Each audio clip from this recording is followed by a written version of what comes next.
Estamos en un Spark 2019. Este coche lo habían llevado a servicio de mantenimiento, pero tiene fallos de cilindro. El cliente nos dijo que ya le habían cambiado la bobina.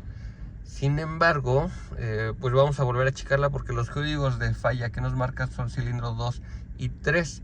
Generalmente, cuando nos marca dos cilindros, ya sea 2 y 3 o 1 y 4, lo que está mal es la bobina. No necesariamente la bobina haya salido mal, habría que checar arnés e incluso los cables de las bujías. Habría que checar que estén trabajando bien, o las mismas bujías, que no esté el electrodo cerrado, que no esté brincando corriente. Ahorita vamos a quitar las bujías para ver cómo están trabajando y vamos a borrar los códigos de falla para ver cuáles son los que nos vuelve a arrojar. Ya revisamos las bujías, los cables, y miren, esta de aquí es la bujía número 2. Esta se ve como más cafecita.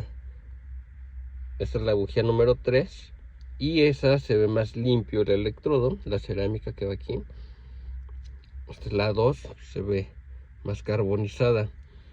Lo que pasa es que el cable está roto, está quemado. Entonces, pues no está haciendo su trabajo correctamente. Este cable tendría que entrar aquí en el... Bueno, lo voy a poner así. Tendría que entrar aquí. Este es el cable, pero está quemado. Por eso es que no tenía chispa. Aquí se ve luego como está todo mal. Y aquí simplemente hay que hacer cambio de cables de bujías.